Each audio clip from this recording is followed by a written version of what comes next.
I'm Juliette Wolf-Robin. I'm the National Executive Director of American Photographic Artists. APA is a not-for-profit trade association of professional photographers. Our members are mainly commercial, advertising, editorial, entertainment industry photographers. And thank you for being here today. Our talks like this one are geared towards professional photographers, and some of them are recorded. You can find them on our American Photographic Artists YouTube channel. And some of them are only available live, so be sure to go to apanational.org, see what upcoming events and webinars we have, and sign up for them there. It's always better to watch them live. We have today with us Cameron Davidson, and thank you, Cameron, for being here. Cameron is an award-winning corporate advertising editorial photographer. He's photographed on assignment for publications such as National Geographic, Smithsonian, Wired, ESPN, Forbes, Washington Post, and others, as well as clients such as Jeep Chrysler, General Motors, Discovery Communication, Virginia Tourism, and more. He's traveled around the world, and a lot of that to photograph from the air. So we're privileged to have him here today, sharing his knowledge on aerial photography. Cameron has long given back to the community. He is the founding member of the APA DC board. So thank you for that. He participates generously with the APA's advocacy committee, attending hearings on copyright registration reform and modernization. Today's talk is supported by our friends at Capture Integration.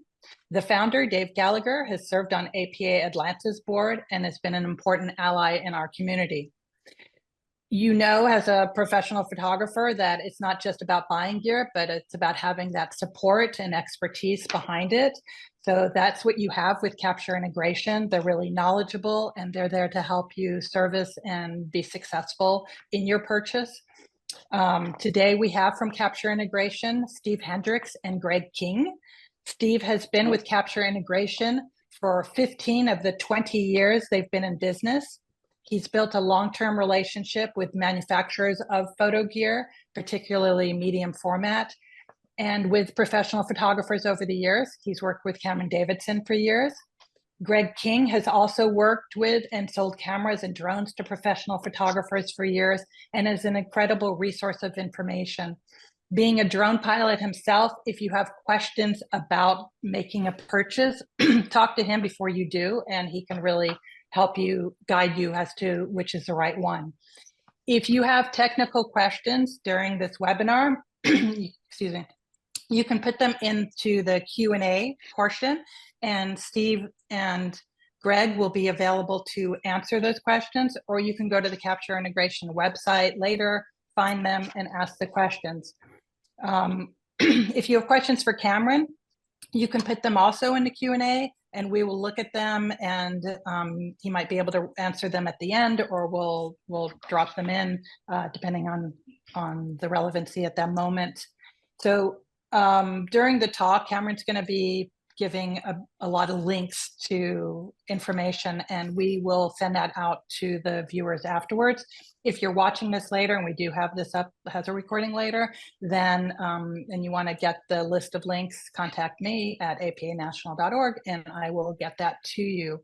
By the way, I know a lot of APA members are here, so thank you for being a member. I really appreciate that. And I just want to remind you, we launched a forum, an APA private community, so that members could talk to each other and ask questions of each other. If you want that link, email me to get it, an invitation to it, so that you can be part of the conversations as we really launch and build that up. So I'd like to introduce you to Steve and Greg and let them say hello, and then we will move on to Cameron. So Steve, Greg, welcome. Good, Thanks, Steve. Well, just real quick, you kind of gave a little introduction, which we appreciate. So we're both with Capture Integration. We're located in Atlanta, Georgia, and serve clients nationwide. It's hard to talk about our company in a way for me, but I guess, I made some notes. We're a relatively small company. It's maybe 10 or 12 employees. Generally, they're it's just a dedicated, specialized team. There's a lot of products we don't sell, so we have a curated product lineup that we carry, and we know these products as well as anybody could at the dealership level, even better than some manufacturers in some ways, some of them with all the experiences we have with our clients.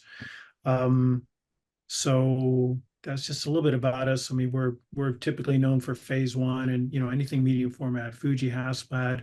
When Greg came on board, we branched that out, and we now are a DJI reseller, as well as for the upper high end phase one drone systems as well. So that's and like she said, I've been here for 15 years and seen a lot. Long time. Have had the pleasure to work with Cameron for all those years, and know him well and value that. And anyway, that's it about me. All our info is on our website too, so you can always find out more or reach out to us anytime. Greg? Well, Juliet and Cameron, thanks for hosting this and putting it on. I live in Denver. I actually married my high school sweetheart 47 years ago, and I've been in the photo industry my entire career. I've worked for Sinar Braun Imaging, and then Hasselblad, and then for phase one before coming to Capture Integration. And like Steve mentioned, for the last 10 years, I've been concentrating on drones and the payloads for both Hasselblad and phase one, and for DJI. So anything you need to find out, feel free to reach out to us. Thank you very much. All right, Cameron, it's your show. Thank you, everybody, for attending. Thank you to Juliet for suggesting this, and thanks to Greg and Steve for supporting this. Hello, everybody. I'm an aerial photographer primarily, and I've shot aerials for 44 years, and I've been in 24 different types of helicopters and have extensive drone experience. And so what I would like to do is just show you a few helicopter images shot from helicopters, and then transition into drones. And I do that primarily so that you guys understand the difference between aerials from helicopters and aerials from drones, and the advantages and disadvantages of both. The advantages of helicopters is great maneuverability in distance and time and in altitudes. A couple of these images here, I'll just briefly tell you a bit about them. This was shot in British Columbia while I was doing a project on a railroad. This was for National Geographic. This is in San Francisco Bay. This is for a book I did on the Chesapeake. This was actually the first medium format aerial I shot, which was with an old Phase P30, I believe. This was for Vanity Fair in the Florida Keys, so the ship that was stranded. This was in Ethiopia for American Express departures. And I had a very phenomenal helicopter pilot who got me in really close to this active volcano. This was a National Geographic story on Silicon Valley. Laura Morton shot the primary story, and I just did the aerials, and ended up being a cover on 5 foreign editions. And this is the Apple complex. This is the aftermath of the earthquake in Haiti. I've shot a lot of natural disasters, primarily for Nat Geo for a long time. They would send me whenever anything bad happened. And this was the presidential palace about a week after the earthquake happened. This is a Vanity Fair shot. This is probably my most stolen image of the Hamptons. And that was from a little Robinson helicopter. This was for a utility company that's a client of mine, and these are new lines in Virginia. And this was in Denmark, and this was shot from a Eurocopter. And they have huge wind farms there. This is a fairly recent shot in Virginia. This is a personal image. And then this is a little bit behind the scenes in Africa. Okay, so why drones? The advantages are it's much safer than helicopters, way less expensive, and there's a lot of flexibility in where you can shoot. You can hover in place, you can shoot video and stills from the same device, although oftentimes with video, you have to change out filters, and they can fly lower than helicopters in urban environments. So that's really good. And a lot of the work that I do for some of my environmental or engineering clients is I'm shooting 30 to 80 feet. So it's really great to be able to do that, to give that high ladder perspective. Disadvantages. There are altitude restrictions in the United States. It's 400 feet AGL.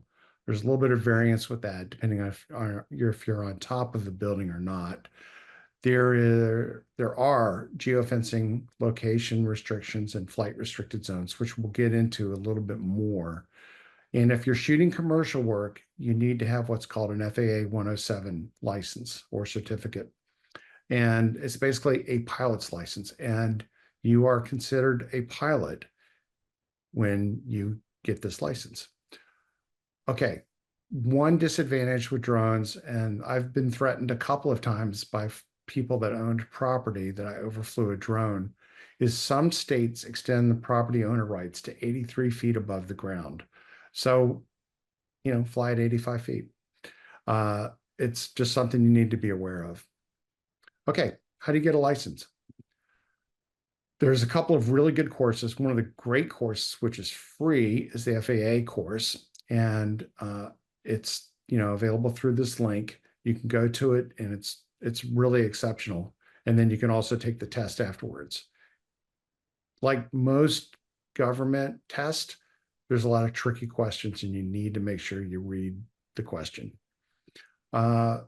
Legal Drone is an exceptional website that has an overview of the current test, and the tests have changed over time because they've added some new things, such as being able to fly at night, at dusk, and sometimes over people. So this is a very, very good resource. The Pilot Institute is just phenomenal. That's the best YouTube channel on drones that I've seen. And they do, I think, 1 or 2 videos a week, and they're very, very good. Drone Girl is another one, and they have the online test prep, which is very useful. One thing I didn't mention here is it's an older video, but Chelsea and Tony Northrup, who have a YouTube channel, did a very good, almost hour-long presentation on the 107. Now, the test has changed since they did it, but it's still a very, very good introduction to what you'll need to do with drones. Okay, commercial shoots. You gotta have the FAA. You do not want to get caught without your certificate if you're doing a commercial shoot, because if that happens, you can be shut down. And this not only applies to an FAA inspector, it also applies to police officers. So if a police officer asks you for your certificate and your license, you have to show that. So the 107 is basically a regulation, and it defines what you can and cannot do with the drone.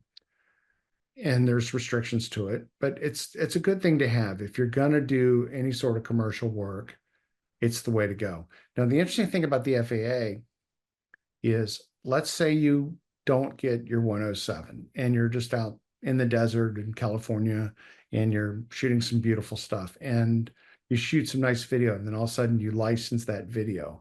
If you did something wrong with that video and it came to the attention of the FAA, they could come to you and say, "Where's your 107?" And you would say, "Well, I just shot it for myself."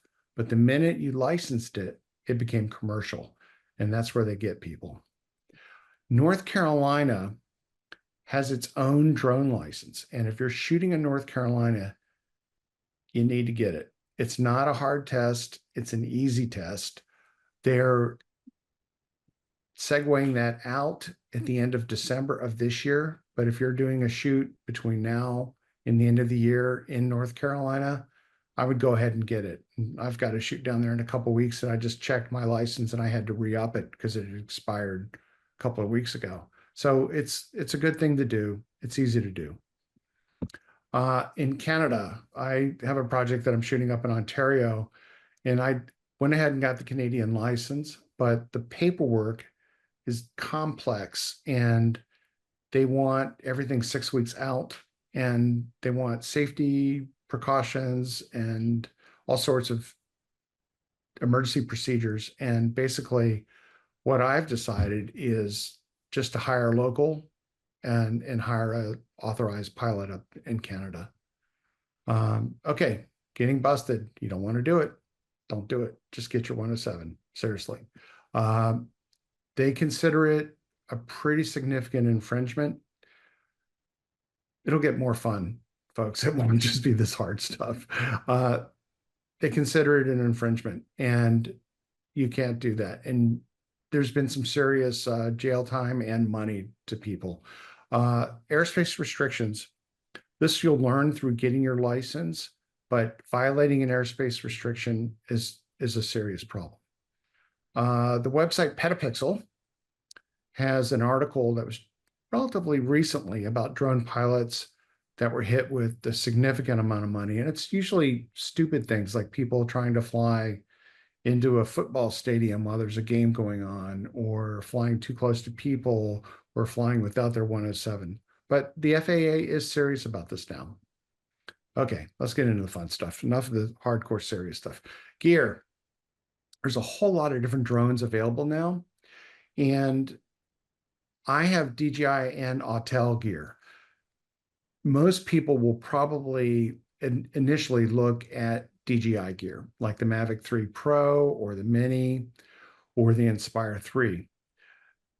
For everyday flying, for most commercial things, particularly if it's not going large print and it's going to be online, the DJI Mavic 3 Pro and Cine versions are a really good little drone. It's small, they're not too loud, they're easy to fly, much easier than when I started out. I crashed drones, I lost drones.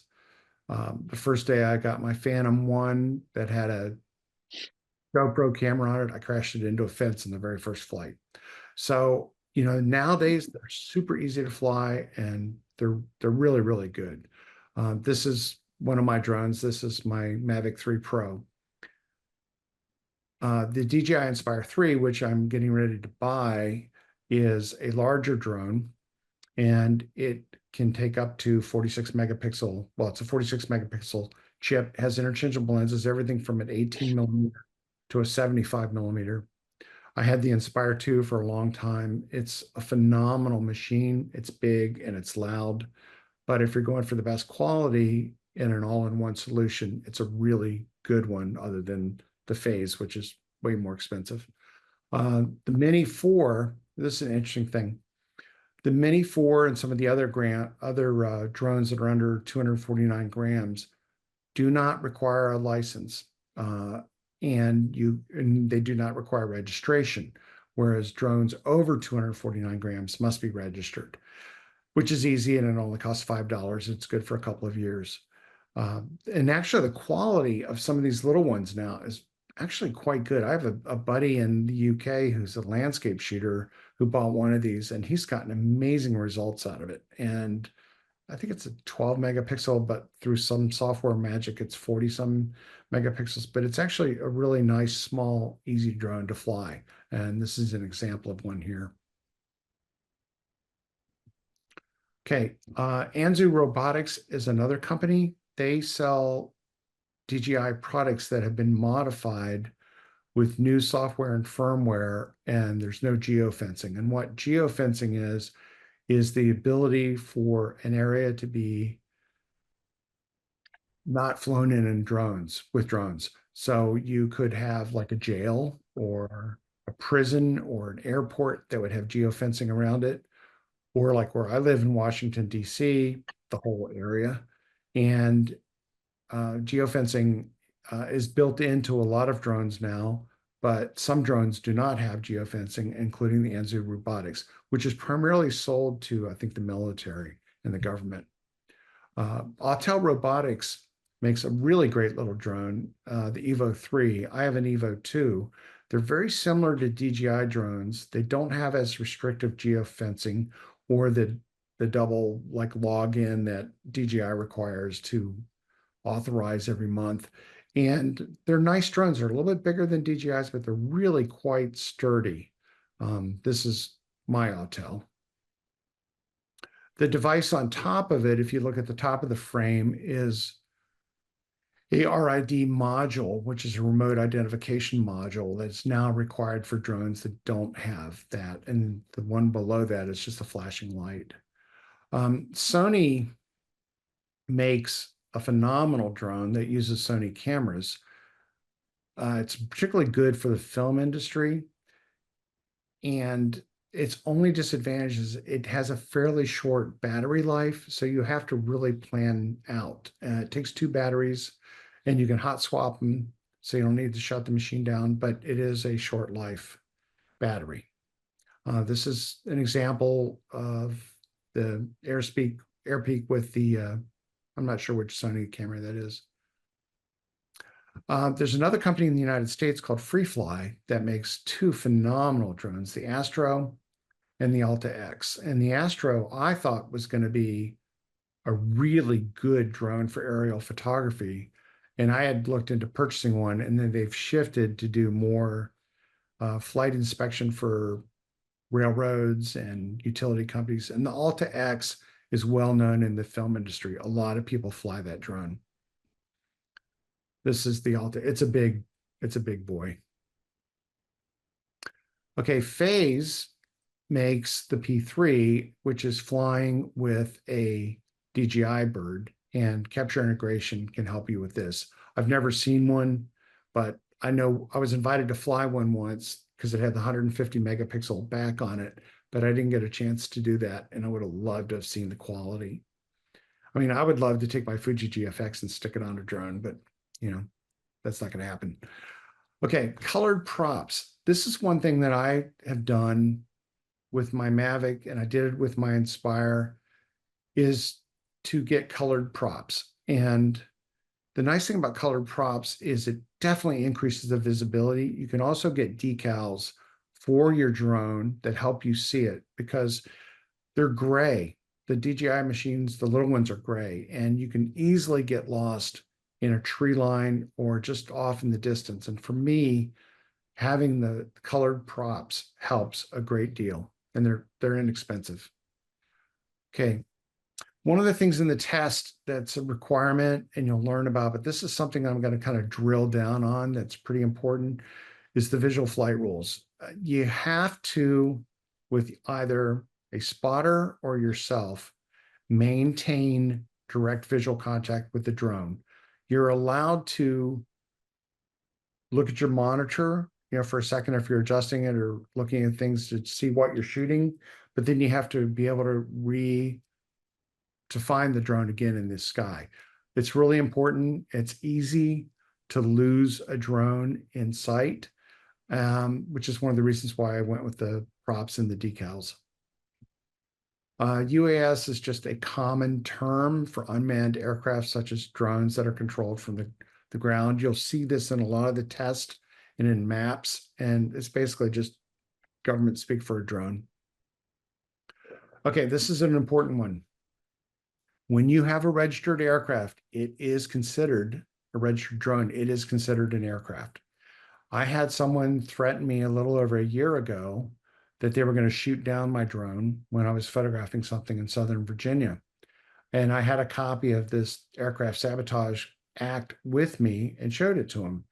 And he's like, well, no one's going to ever do anything if I shoot it down. I said, yeah, because I have the flight log. So, I explained that to him, and I also explained the penalties to him. And he was like, okay, I get it. And this guy lived near a couple of rivers that people were always photographing.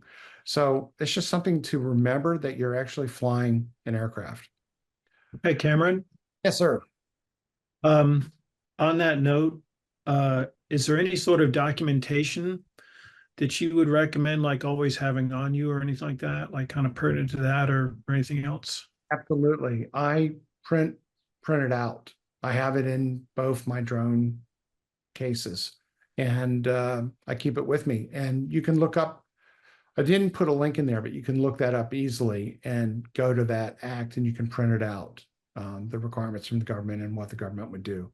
But yeah, it's a good point. And I do keep that with me. I always keep my pilot's license, both my pilot's licenses with me, my certificate of insurance, and those different things, everything that I need. I always keep a folder with me just in case I'm ever questioned by a police officer or FAA or anybody. And, I make extra copies of the Sabotage Act, and I've actually given it to people. So, yeah. Well, and another thing to also make a copy of is any of the residential things as far as how high you can fly above a house. Because if you do things in a residential area, like a lot of roof inspections, and you have to fly over other people's houses, you mentioned the 83 feet, and then other places have different ones, but you want to keep something so when a neighbor comes out and says, hey, you can't do that, you can say, yes, I can. Oh, that's a good idea. That's a very good idea. Thank you. Okay, no-fly zone. I live in DC, which is a giant no-fly zone, and Yeah. a lot of restricted airspace around here, and which have flown in with getting waivers and permissions, and it just takes a little bit of time. But a no-fly zone is a no-fly zone, and you can get around them with permissions and waivers that take a little bit of time of working with the FAA, and here it's Secret Service, FAA, and the TSA, but you can do that. And it's just something to be aware of. You'll see it on maps, and they're primarily established around hospitals, jails, as I mentioned earlier, prisons and places like that. Geofencing, this is a little bit more of a description that is helpful. Temporary flight restrictions. This is something that happens a lot, and particularly here. But let's say you're like in Princeton, New Jersey, and a certain ex-president has a golf club up there. If he's flying in there, they'll throw up a TFR that will be 30 miles across. And which means if you're shooting a job in downtown Princeton, you can't fly. And the DJI drones will not fly because they're all coordinated together. So it happens around natural disasters, particularly around fires. When they don't want drones flying in when people are trying to douse a fire with helicopters. That's a real common thing. Like when the bridge was hit in Baltimore, they put up a TFR there when the ship hit it, and it just happens. But so it's just something to be aware of. It would be the TFRs also apply to regular aircraft. Okay, this is a map of the DC area, and you'll see these the red areas, deep red areas, and those are areas that are difficult to fly in, and you need to be aware of. And with the drones, there's 2 zones around DC. There's a 7 mile from downtown, and then there's a 15 mile from downtown from National Airport. And the inner ring is very difficult to fly in. You have to have a police officer with you. It takes a little bit more. The outer ring, you still need permissions and waivers, but this can also apply to other parts of the country. And so this is one of the things you'll learn in taking the course. This is a phenomenal free map by the FAA, and you can type in any address in the United States, and it will show you the airspace. It will show you if it's in an area that you have altitude permissions without any restrictions. It might show you an area near an airport that you can go up to, say, 200 feet in that particular neighborhood, and then you would go ahead and get your waivers and permissions for that. But this is a really good map to keep on hand and keep on your laptop or your desktop computer. Okay, business. Always charge for your kit plus the insurance. It's expensive. I spend a lot of money on insurance every year, and I charge all my clients for the kit. So, that's up to each individual person, but my suggestion is to charge. Hey, Cameron. Yes, sir. Before we jump into insurance, one person did have a question they popped in about, could you talk a bit about military operation areas? How do you check to see where they are and when they are in operation? I know you had some of those slides. I don't know if they covered that or addressed that.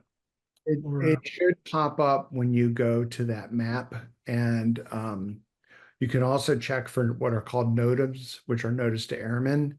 And there's a couple different sites that you can check for NOTAMs for your areas, but military operating areas, particularly like if you're in Southern California out in the desert, is a big deal because a lot of times they go close to the surface. So yes, there are ways to research that. And if you're using like the DJI Fly Safe, that will also show it to you. And or the Aloft app, which is something I'll get into in a minute, and it'll show you the active hours. Because with my work that I've been doing on the Chesapeake Bay watershed, Pax River, which is a Navy and Marine base in Southern Maryland, does a lot of flying on the Eastern Shore. And I always have to check to see if those areas are hot. And usually I'll end up trying to schedule my shoots on the weekend because they're usually hot during the week. Does that help? Okay. Yep. Okay. This is a bit of advice from someone who's crashed and lost a drone. Is I always change my cards after every flight. And if you're flying something like a Mavic or an Inspire 2, that's really easy to do. You just pop out a new little micro SSD, put a new one in there. And the reason you want to do that is if you have, God forbid, a flyaway, or if you crash the bird and can't find it, your whole shoot isn't gone. If you have a drone with the Cine SSD in it, I would buy a couple of extra Cine SSDs and change them out after every flight, or at least have two of them and then do a backup immediately, or have your assistant or tech back it up so that not everything is on one shoot, on one card. I mean, not the whole shot.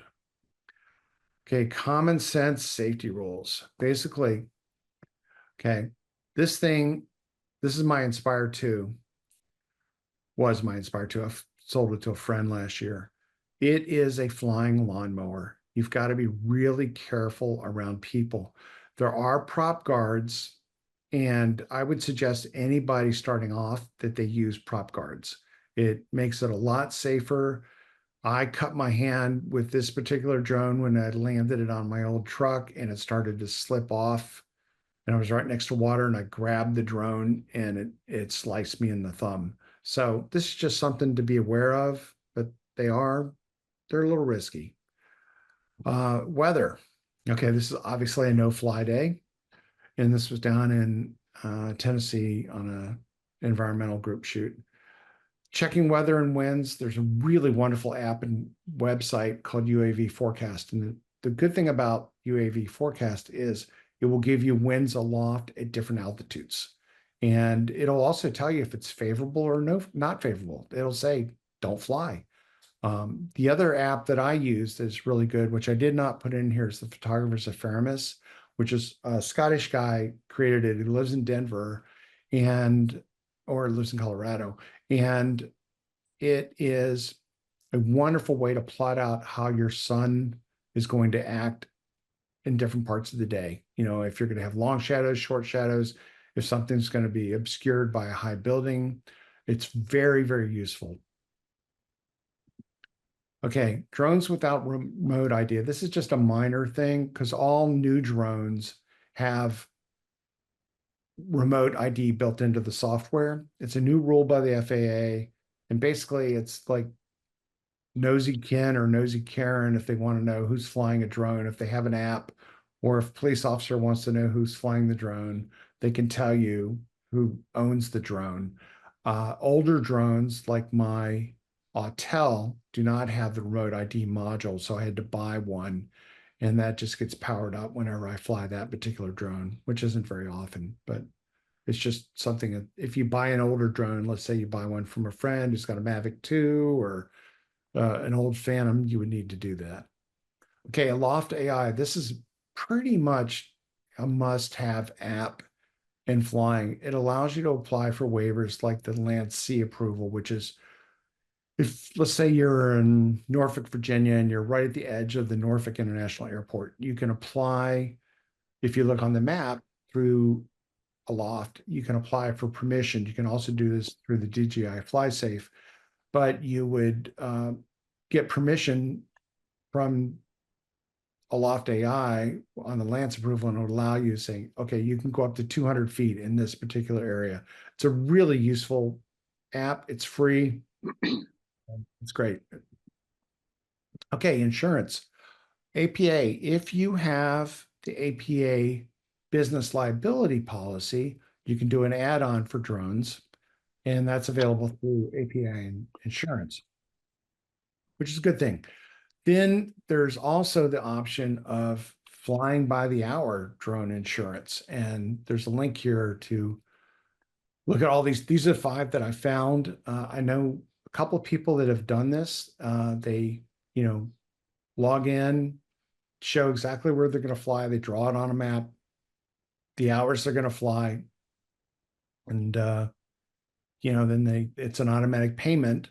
And it could be as inexpensive as like $10 an hour for a couple of them. So for some people, that's a really good way to go. No, it's only, to protect other people. I don't think it necessarily covers if you crash the drone, but it does protect you if you crash into someone's house and it starts a fire or something like that. So these are a couple of good ones to check out. There's a few Instagram accounts, if you're really interested in drones, that are very good. I like Beverly Hills Aerials. They do some phenomenal productions, and they construct a lot of their own drones, and they do some crazy, crazy flying. But it'll show you in their account, on their feed, some of the little villages they set up for controllers, for a 2-man operation, for a spotter. It's a really good account. And same thing with these other ones, particularly, they're all good. So these are ones that you might be interested in. Okay, why is this not? Okay, a few images. All right, so we're going to close out with a few images that are drone images. And these are for a couple of different clients. All right, this is for a current project that is for an environmental group, and it's on the Chesapeake Bay watershed. And these are Amish farms up along the Susquehanna River in Pennsylvania. This was probably about 300 or 400 feet right after sunrise. And this is with a DJI Mavic 3. This is for an all-girls high school that was in a restricted zone around DC. And this was done with the Autel. And easy little shoot to do. This was shot in the Palouse in Washington State. It was a project I was doing on wheat farming. And this is with the original Inspire. And that's actually a pretty nice little bird. This is a project I've been working on about coastal flooding in Maryland and Virginia. And this is a river on the eastern shore, along with a road that is always flooded at high tides or king tides. And this was done with an Inspire 2. This is a recent shoot for a logistics group. And I'm not directly overhead. It looks like it, but I'm actually slightly off because you're not allowed to fly directly over people, but you can get a waiver for it. And what I did was corrected the perspective a little bit in Capture One. But this was with the Mavic 3 Pro. Another Mavic 3 Pro shoot. I didn't want to bring the Inspire out. This was for Smithsonian Magazine for a story about coastal flooding and a research group that's part of Smithsonian. This is an Inspire 2 shoot up in Milwaukee for an engineering firm. Nature Conservancy shoot in Tennessee. This is with the Mavic 2, which is actually a quite good little bird if you know how to handle the files. Yeah. This is another recent shoot for a civil engineering firm. This was with the Mavic 3. This is along the Rappahannock River in Fredericksburg, Virginia. It's a park that's built, that was just recently constructed along the Rappahannock River using native plants to establish a flood zone. This is a Inspire 2 shoot, and this was a couple of years back in Virginia in the mountains. This is kind of a funny shot. It's the next to the last shot. This was for the same Chesapeake project for this environmental group. And I shot the wide images like this. And then I put the telephoto lens on the Mavic 3 and came in a little closer to this guy, and he mooned me, which was pretty funny. I wish I could have seen the note or the name of the boat, because I would have liked to have found the guy and sent him a print, but I could never find him. So thank you, everybody. And I guess we open it up for questions. Yeah, don't share. Great, perfect. Thank you. Is how are you able to fly directly above people? I know you can get exemptions, but also you can also get waivers from people. Like Right. when they play sports and everything, and they just make everybody sign as part of the paperwork they sign that, there may be a drone overhead. But you want to address that? Uh, it's not something I've really ever done. I've tried to always be cautious around people. So I actually don't know the process what you would do for that, since I've never had it happen. And generally it's like that shot that I, changed the perspective a little bit in Capture One, is I just try to get as close to almost an overhead view that I could shoot. And if something happened with the drone, I could push it quickly off to one side or not, to not hurt somebody directly below me. But I actually haven't done direct overflight. I mean, the Madeira one, I was up pretty high on that. And that image is actually cropped in a bit also. Well, and most of the time, as long as you're moving, it's okay. You Yes. can't hover over people. That's the big thing. Right. Right. So what's the next? I have a question. You have your name and your information on the drone. Is that required, or is that just for you in case something happens and you want to find it? It's required. The FAA has required that you have your registration number on the aircraft and that you put your name and your number on it. And it's just required. It's an FAA regulation now. And if you lost it and somebody found it, how would do they get a hold of the FAA and that's how they find you to return it, or what would Well, happen? if you have your name and number on it, they could just call you. They just call you. Yeah. But if you'd have to have your name and number on it also.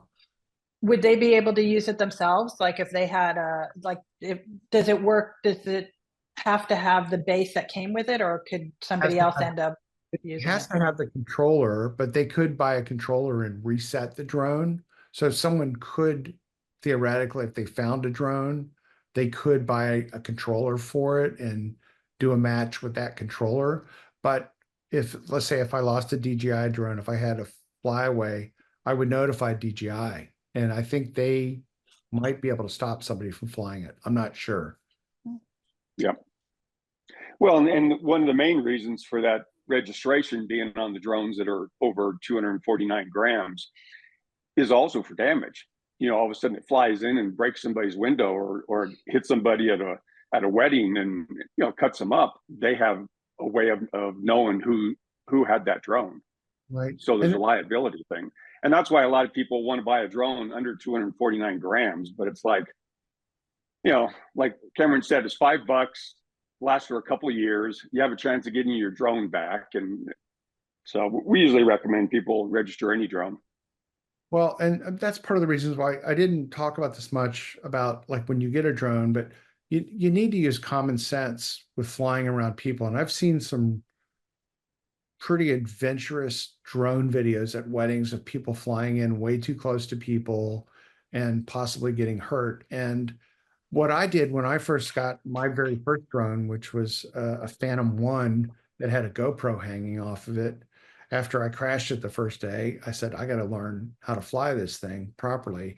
And I went out to a field that was outside the restricted area of Washington, and I just flew, learned how to fly, did a whole bunch of different moves. And, I did forward and backwards, I did circles, and I just took my time at it and tried not to push it. And, while it could be kind of fun to do some adventurous things with people, I don't think it's worth the risk myself. Because like I said earlier, it's a flying lawnmower. So we talk about people's reaction to drones flying near them that are negative, and some of it is the sound of it. Are there drones that are quieter? Are there drones that are more stealth when they come around, that you can choose to use? I think the little minis are quieter. The ones, the new DJI minis are quiet. I mean, they're not super quiet, but I remember we did a shoot for Discovery Channel in Chicago a couple of years back of the Wakinda Walk, the people walking across the Chicago River. And we had flown it, and when the drone came back, it was covered with dead bees. And it was almost the exact sound of the hive that was nearby, and the bees attacked the drone. So, I mean, they are loud, and they can draw attention. I think if you want to fly and be quiet, the little drones are the best way to go. Is there a consideration about the weight of the drone because of wind or? Uh, well, the heavier drones are better in the wind. Although I would say that the Mavic 3 is really good in winds. I've flown it up into probably 20 to 25 knot winds, and it's Oh, easy. Yeah. yeah, and the Inspire is much better at that. I mean, because it's a bigger bird. But yeah, absolutely. Yeah, bigger drones are more stable. They're louder, but also as they get further away from people, they go quiet very quickly. You see, we sell a lot to law enforcement where they'll be flying a very big drone that you swear that is making so much noise and it's only a couple hundred feet away, and yet it gets very quiet as it gets, as it gets further away. What's next? So there's a question here from Leo. Can you define charging for the kit? Is this the rate you determine for the equipment used? Can you define it? I think it's up to each individual person and their client base. Like I had a friend who shot a big hotel campaign a couple of years ago that went worldwide, and he made over $100,000 on his Nikons just in the 9 months of traveling they were doing because he was charging regular rental rates. I would look at someplace like Lens Rentals and see what they're charging for a daily rental, and then maybe triple that to your clients. I mean, I have a set fee for certain clients. For editorial clients, we'll charge 1 day, but it might be, a 5-day shoot. Whereas if it's a corporate client, it might be more than that. Or if it's an advertising client, it's more than that. Well, I think part of the question was when you so- made a comment about charging for the whole kit, what that meant, meaning insurance, that kind of thing, or do you just have a creative fee that covers everything? It's no, I don't have a creative fee that covers everything. It's always a la carte. But the daily charge that I charge for the drone covers the insurance. That's just what I charge to make back the cost of keeping up with software, drones, and insurance. So Stephen Voss, who's an APA member in the DC area, he wants to know where he can practice flying with so many restricted airspaces around. Where can he go to practice? Stephen, give me a shout later on and I'll tell you. Yeah. Because the place that I used to practice out near Leesburg is now a no-fly zone. It was a park. So yeah, there's places to go. Things change. Yeah. Be prepared to drive. Sam Kittner wants to know if a photographer is not going to get a license, how do you suggest, what are your tips that they get a photographer to collaborate with a licensed drone operator? Has the photographer hired by the client on an assignment? So I guess it's like, how do you collaborate? Has one photographer looking for another photographer to work with? Yeah, I think what you're talking about, Sam, is a good idea. I've had a couple people ask me about doing that on shoots, and I've never done it. But like a friend of mine who's an APA member in Southern California, Scott, he bought an Inspire 3 with the full kit because that's one of the things that he wants to add is being able to shoot video on video crews and to be able to be hired out to do that. So in terms of finding somebody, I think just APA, the network within APA, you could probably find somebody. Well, in a lot of the bigger drones, you can actually have two operators. You can have two controllers to where the one person is the pilot and he needs to have his 107 and he's the official pilot. He needs to follow all the rules. And then the other person has a second control that can only control the gimbal and the camera. And he doesn't need a license. So he can be the photographer and just have somebody being a pilot. So that's a lot of how they do, joint things. But that would be with the 107. That would be with the Inspire 3. Whereas like with the Mavic, you wouldn't be able to Right, do or an M30T or M3. What's your setup on the ground, Cameron? So you're flying the drone. What are you looking at or working with locally? It depends on the scenario. But if I'm using just the Mavic, if I'm by myself, I just have the controller, which has a really wonderful bright screen where I can see everything that the drone is seeing, and I can change the lenses on the Mavic between the telephoto and the wide angle. And oftentimes, if I'm shooting with a client, we'll have we'll have a couple people there, and we'll have a little tent set up, or I forgot what they're called, and have a person running a controller and then a person shooting, and then also having a spotter. I try to use spotters as much as possible, but for a lot of my environmental work, it's just me out there. But generally, like with the Inspire that I had the controller, and then I had an HDMI port out that went to a separate monitor that the client could look at the monitors we were flying. And that's an advantage of the bigger drones, because you can run an HDMI and out to a monitor. So when you're getting the photo, does it give you the precise geolocation if you wanted to go back another day and get it from that exact spot? Good luck in getting the exact spot. Yeah, the GPS metadata is there.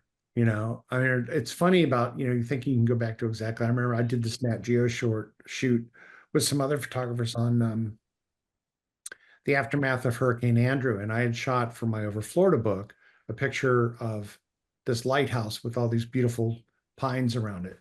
And the pines were wiped out by Hurricane Andrew.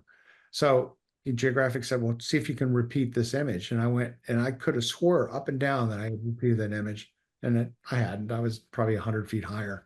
But so it's a tough one. I mean, you could, if you were well, it's too bad you can't tether, because then you could just capture one and use the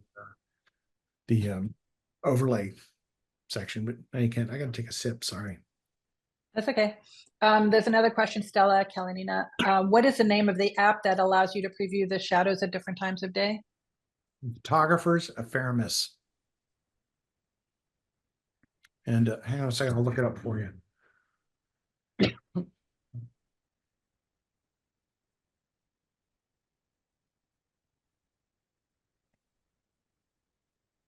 Photographer, it's Photo Ephemeris, EPHEMERIS.com.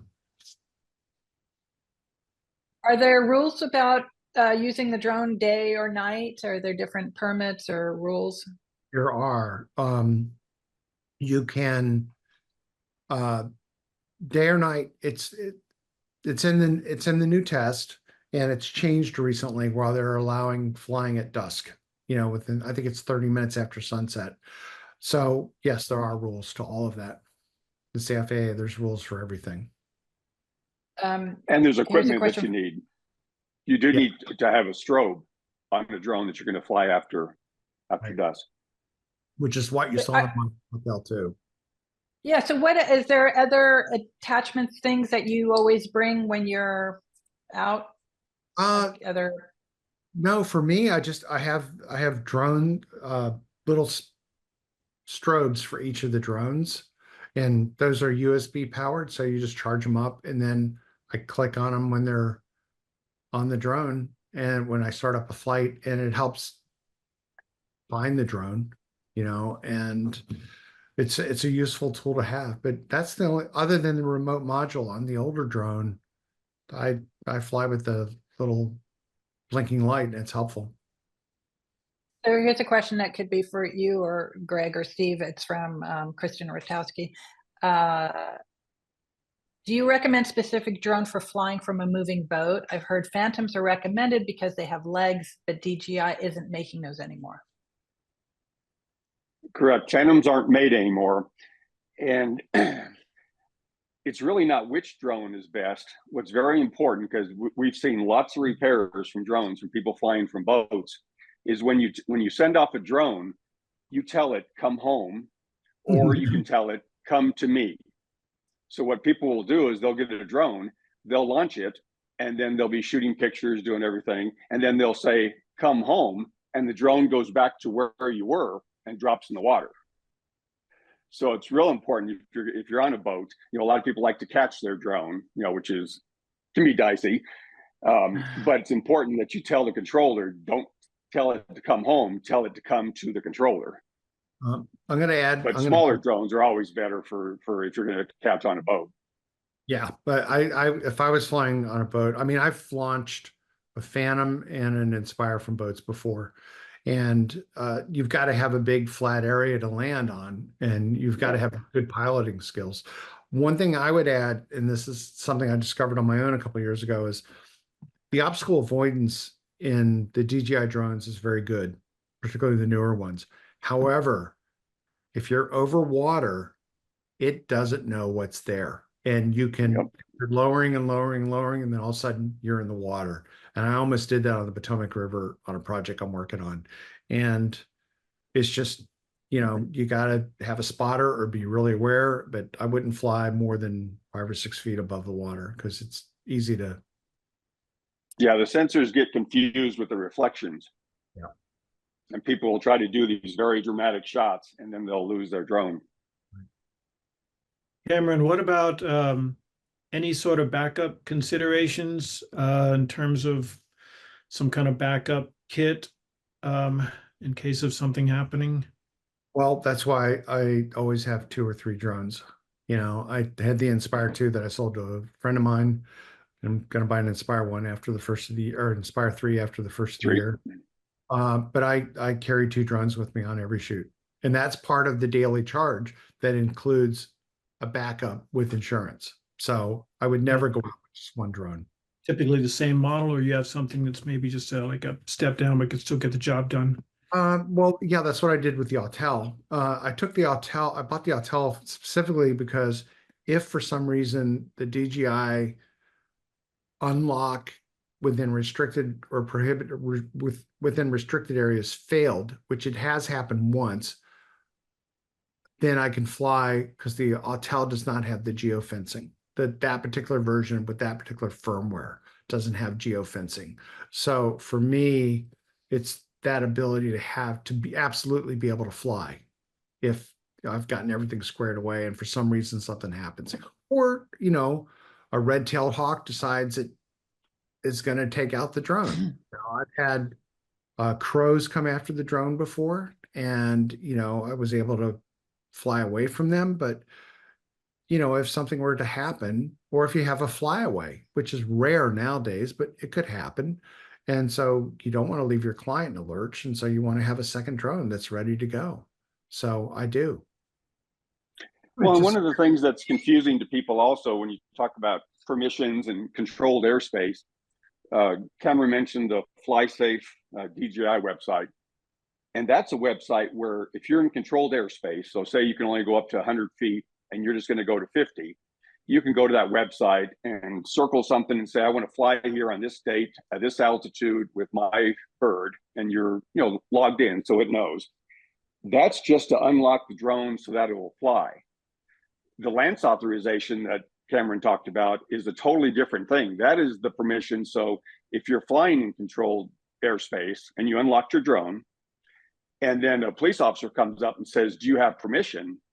That's when you show them your phone and show them your Lance authorization from the FAA. Right. So they're 2 different things. One is to unlock your drone so it will fly, but the other one is the FAA saying you have permission to fly there. And you need to do both. And it's like people call DJI the nanny because it's really not needed and fly safe and would prefer just to deal with the Lance. And DJI has a thing where you have to log in every month. You must log in within 30 days, and then you must get permission with, like as Greg just mentioned. So it's kind of a double whammy at times, but. Well, and it's a good idea to have like a DJI and an Autel just for what you're talking about, because we've sold lots of drones to like SWAT teams that they just get so frustrated. They go to a house, they need to launch a drone to go into that house, and they can't launch it. Right. So they'll always have at least one Autel that they can go grab the Autel. We're not going to fart with this, DJI authorization thing. Yeah, absolutely. Especially when something's that time, Well, I think that's where like companies like Anzu are finding a market share because they're rewriting the software and the firmware. So, yeah. So Sam Leviton wants to know about when you have a client who is suggesting a drone, but you think a helicopter would be better, more appropriate. What are the particulars that you have to keep in mind about a project, and how would you explain to a client those parameters? It would be dependent upon the project. And also, let's say you need to photograph like a bunch of real estate projects or projects under construction or something like that, and they're spread over a wide area. Something like an MD 500 or a Jet Ranger or a Robinson R44 or 66 might be better because you can hit all those properties within an hour or 2 hours of flight time. Whereas if you were on a drone, you're going to spend maybe 2 days doing all those properties, and flying to or driving and then flying to each one. I think, it really depends on what the project is and in your experience of your pilots too. Like my guy that I flew with for years just recently retired, and he was one of the better pilots I've ever flown with. And, we would do things in that helicopter that most helicopter pilots would not do, that were really risky and close. But I find that drones can, for most commercial shoots, drones are really a good answer. But in terms of deciding which one's which, I think budget comes into play, the ability of your pilot, and your time frame, and particularly what the subject is. And what are your thoughts on renting, buying, or borrowing drones? Well, I don't do it myself. I don't rent drone stuff. I rarely rent any camera gear. I mean, it's one of the things about growing up, living in the DC areas. We had such low production for a long time that you just owned everything. Now you can rent things, but it didn't used to be that way. So I'm kind of ingrained with owning things. So I don't have any experience in that. I mean, I let a friend of mine fly under my 333, which was the predecessor to the 107. And he was on an assignment for a newspaper, and he did something stupid and violated some rules. And I don't know if I would do that again. So I'm not keen on borrowing and renting. I don't know if Capture Integration is renting drones, but I think Lens Rentals does. Lens Rentals in Tennessee does. And it's still a skill set. You still have to know what you're doing. And then if you're renting it because you want to do something with business, then you still need to have your 107 and insurance. So it's almost, just buy a less expensive drone. Yeah, and just go. And then maybe, rent a bigger drone when you need to, with, one with a bigger payload or something, but you still need the skill set. Yeah, absolutely. Absolutely. Yeah. I think one of you could answer this from Frank. Any thoughts on countering CCP Drones Act HR 2864 and S4792 and its effects on DJI? Oh, I think there was a couple of people who were asking about new rules that might be the DJI drones being banned because they're manufactured in China. So I guess there's some concerns about that. I don't know. It passed the House. On that. I think it'll pass the Senate. It might, but that's politics, and well, and one of the things, okay.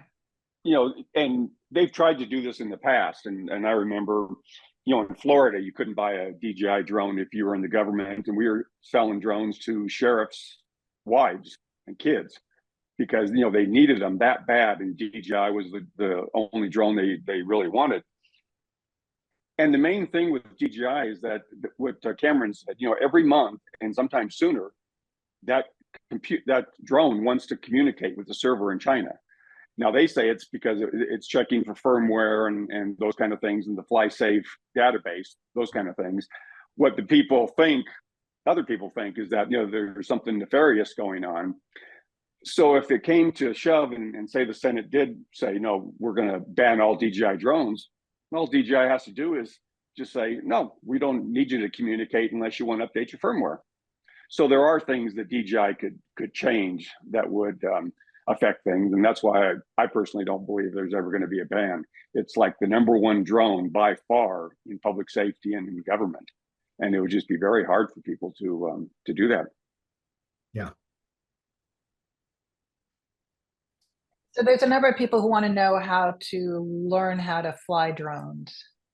That's all in the beginning of the presentation, and there'll be links that to all of those. And the Pilot Institute course is really good. And basically, what I did was, and this is before there was much in the way of YouTube and instructions, is I bought a Phantom 1 that was customized with a GoPro with a bunch of crazy batteries, and just Yeah. went out to a field when, it's a company called DSLR Pros.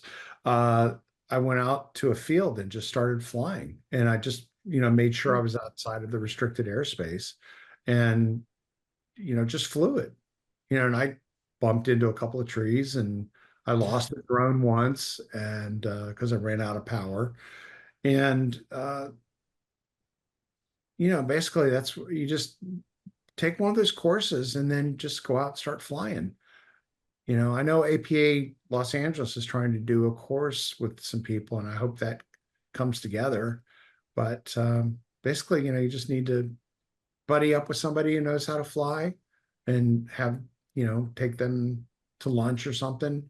I mean, I taught a friend of mine how to do drones. We went out to a field and I showed him a bunch of stuff, and he flew the drones for a while. Then he went out and bought one. So, I mean, there's ways to do it. And things aren't as hard. It just depends on the drone you get. A lot of people are familiar with the $200 drones that they buy their kids, that as soon as they get it, they crash it. You spend $1,000 on a Mini 4, or a Mini 3, you're getting something that you can launch. And if you get nervous, you take your fingers off the sticks, and it will sit there and hover until the battery goes dead, and then it will land. So you can, with the kind of drone, you can be very slow and get to know it and everything, and they're very safe. Just don't buy these little cheapies that don't have any kind of GPS, because they're wild. Yeah. They'll definitely take out an eye. Well, and then a cat will take it out if you're flying inside the house. Yeah.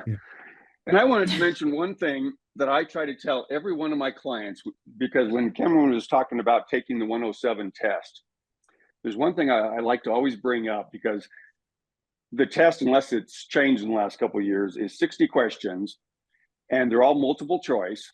So you do your study, you do your prep work, you go to the videos or in person, however you decide to go for the training. But it's important that when you go to the training, you're going to a testing center that they do insurance testing, real estate testing, all kinds of testing. And you just can't bring anything you want. So normally they will give you paper, pencil. You can bring a magnifying glass and a 4-function calculator. You can't bring a scientific calculator. But one thing that a lot of people don't know is that they give you this book. So this is the book that you will have at the test, and it's about probably 100 pages. And if you buy this on Amazon or wherever ahead of time, you'll go through this book and you'll go, wow, I don't need to memorize all this stuff about airspace. I don't need to memorize this. I may have to memorize this, this, and this.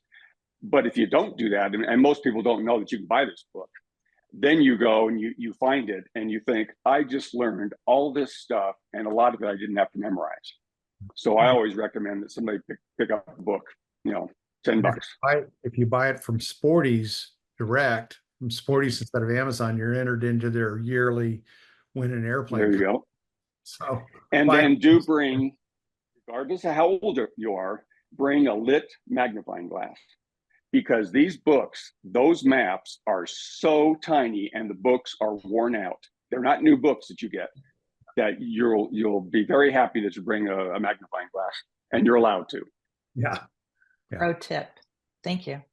Well, thank you, everyone. Thank you for your time. I appreciate it. I appreciate the people who came today to listen in. Get more information at apanational.org. Follow Cameron Davidson on his Instagram account and see what he's up to. Call Greg and Steve at Capture Integration if you have any questions about getting a drone, or if you want to buy a drone, they're the ones to go to. We really appreciate these kind of programs, and we hope to have more of them. So look on our website for that. Thank you. And thank you for hosting it. Thank you. Yeah. Thank you, everybody. And I hope this was useful.